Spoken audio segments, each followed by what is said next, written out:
الحمد لله رب العالمين حمدا كثيرا طيبا مباركا فيه وأشهد أن لا إله إلا الله وحده لا شريك له وأشهد أن محمدا عبد الله ورسوله صلى الله عليه وسلم أما بعد. Ô vous les croyants, chaque jour que nous passons dans cette vie d'ici-bas est une occasion supplémentaire de se rapprocher d'Allah, de se préparer pour sa rencontre, subhanahu wa ta'ala. Chaque instant de notre vie, chaque moment est à l'image d'un butin que l'on peut gagner et mettre entre nos mains.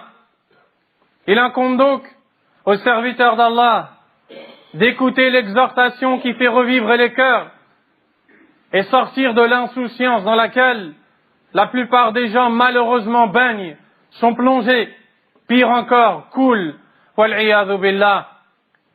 Et de là, le prophète sallallahu alayhi wa sallam a exhorté un jour un de ses compagnons, comme le rapporte Abdullah ibn Abbas radiyallahu anhuma, qui dit, un jour le messager alayhi salatu wassalam a exhorté un compagnon et lui a dit, profite de 5 choses avant 5 autres choses.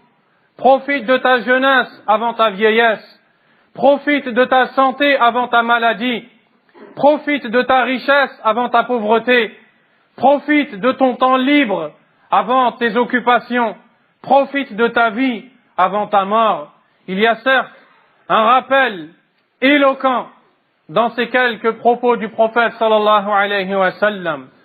Premièrement, le prophète alayhi salatu wa sallam nous parle de cette étape qui jouera un rôle crucial devant Allah, l'étape de la jeunesse. En effet, le prophète alayhi salatu wa sallam a appuyé sur l'importance de la jeunesse et nous a enseigné qu'Allah tabaraka wa ta'ala, ô vous les jeunes, interrogera chacun d'entre nous sur sa vie et ce qu'il en a fait, puis particulièrement sur sa jeunesse. Comment est-ce qu'il a écoulé cette jeunesse? Le prophète sallallahu alayhi wa sallam dit, le jour dernier, le serviteur ne pourra se déplacer qu'après avoir été interrogé sur 4 choses. Sur sa vie, qu'en a-t-il fait? Et sur sa jeunesse, comment l'a-t-il passé? Le jeune musulman, pieux et doué de raison, est celui qui comprend qu'Allah l'a favorisé. Interrogez donc les personnes âgées, demandez-leur et profitez de leurs expériences. Quel est leur souhait le plus cher dans ce bas monde? Vous verrez que la plupart d'entre eux vous répondront qu'ils souhaiteront avoir le même âge que le vôtre pour profiter de l'adoration d'Allah qu'ils ont négligée étant plus jeunes. Ne soyez donc pas trompés par cette jeunesse dans les péchés et la désobéissance à Allah, car sur cette jeunesse par Allah, on sera tous interrogés. Sur cette jeunesse par Allah, on rendra tous des comptes à Allah lorsque l'on comparaîtra devant lui le jour du jugement, subhanahu wa ta'ala. Ainsi le jeune doit redoubler d'efforts, se réformer, avancer vers Allah. Et le prophète sallallahu alayhi wa sallam nous dit qu'il existe 7 catégories de personnes qui seront ombragées par Allah. Ils se retrouveront sous l'ombre d'Allah le jour dernier, le jour où il n'y aura nulle autre ombre que celle d'Allah. Parmi ces 7 personnes, un jeune qui a grandi dans l'obéissance d'Allah, tabaraka wa ta'ala. Sachez également que la santé de laquelle nous jouissons dans ce bas monde est une faveur par laquelle Allah nous a gratifiés et par laquelle il nous a favorisés à beaucoup d'entre eux, beaucoup parmi les gens. Allez donc visiter les malades, ceux qui se plaignent de ces maladies diverses par lesquelles ils ont été touchés. Regardez-les un peu et demandez-leur qu'est-ce qu'ils souhaiteraient et voyez leurs réponses pour comprendre que ce qu'ils souhaiteraient le plus, c'est de retrouver la pleine force, la santé pour obéir à Allah. Pour obéir à Allah tabaraka wa ta'ala. Allah nous informe dans le Coran qu'il nous a créés faibles, puis nous a donné la force et nous a rendus faibles. Et ensuite on quittera ce bas monde. Dans le sens rapproché du verset, Allah tabaraka wa ta'ala dit, Allah est celui qui vous a créé avec faiblesse, puis il vous a donné force. Ensuite, il vous a rendu faible et vieux. Il vous a rendu faible et vieux. Il crée ce qu'il veut. C'est lui l'omnipotent, le parfaitement connaisseur. Tabaraka wa ta'ala. La santé est un bien sans pareil par lequel Allah comble son serviteur. Et celui qui jouit de la santé ne doit pas l'utiliser dans la désobéissance d'Allah, car viendra un jour où il n'aura plus cette santé.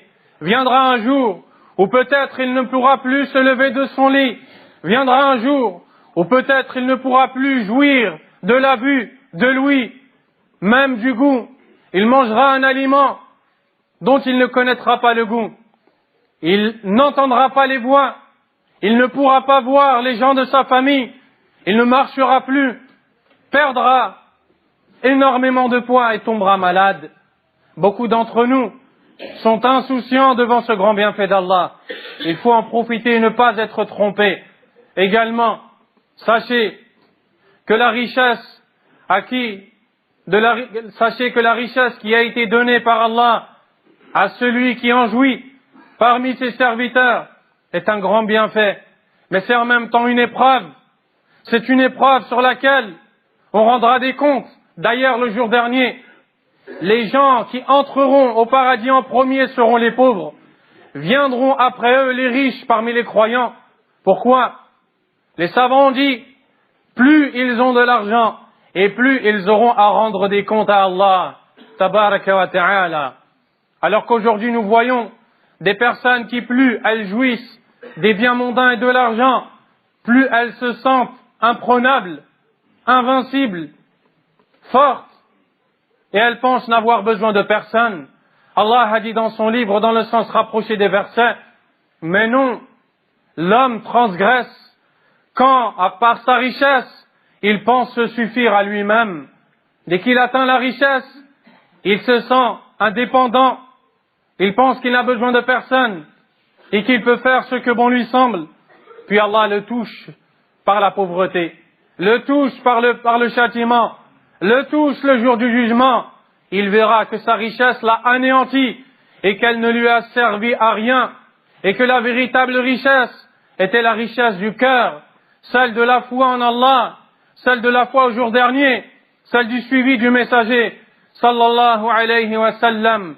Et malheureusement, beaucoup sont ceux qui sont trompés par le temps libre, par la richesse, par la bonne santé.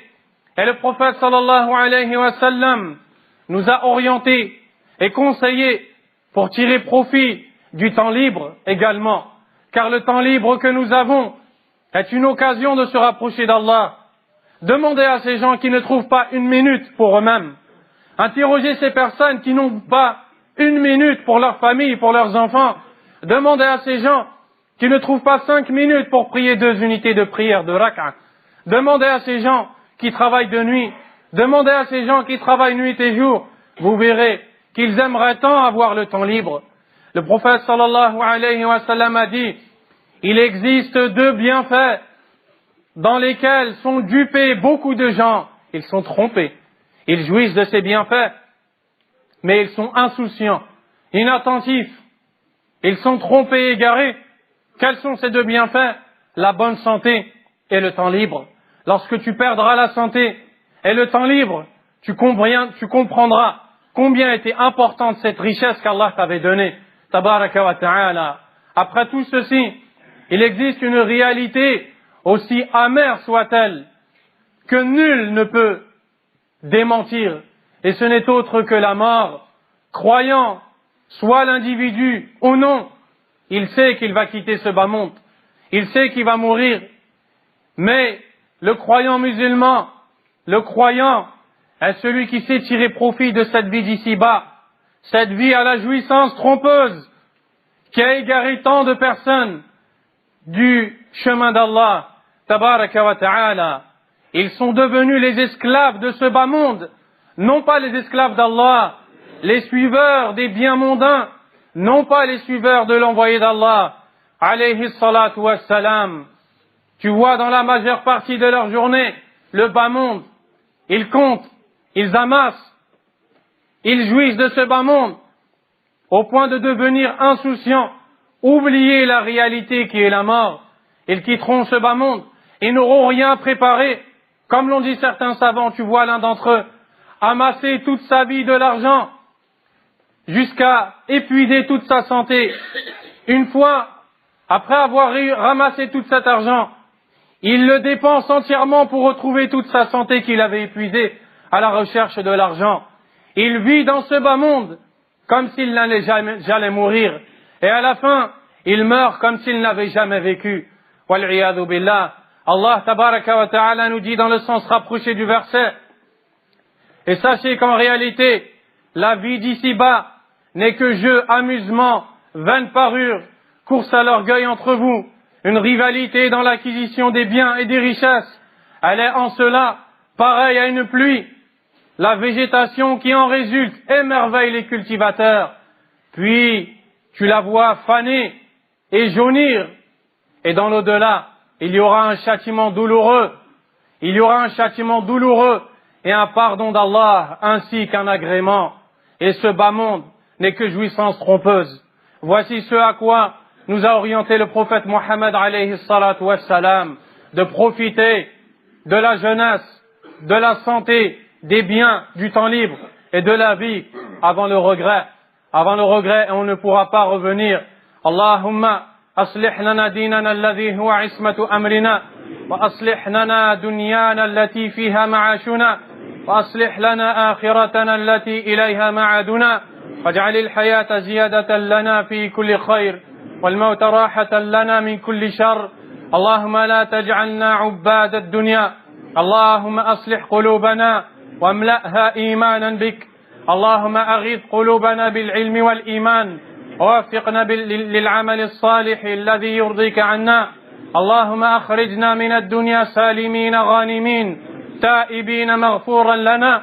اللهم يا مقلب القلوب ثبت قلوبنا على دينك. ربنا لا تزغ قلوبنا بعد إذ هديتنا وهب لنا من لدنك رحمة إنك أنت الوهاب. سبحانك اللهم وبحمدك أشهد أن لا إله إلا أنت أستغفرك وأتوب إليك. وصلى الله وسلم وبارك على نبينا محمد وعلى آله وصحبه أجمعين.